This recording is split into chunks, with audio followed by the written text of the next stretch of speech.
So when it comes to getting your tree looking really full, you just want to really pull the branch apart almost like quite aggressively, and you want to go backwards as well. It can be tempting to think, oh, I want it all at the front, because that's where I want to hang the decorations, but it's actually making sure that when you look at it visually, it's quite full.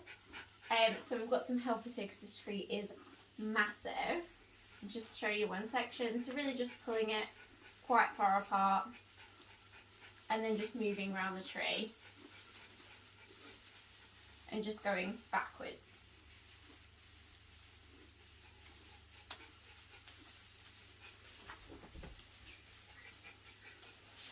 And then you can go back and adjust as well. Just show you this full section so you can see what a difference it makes.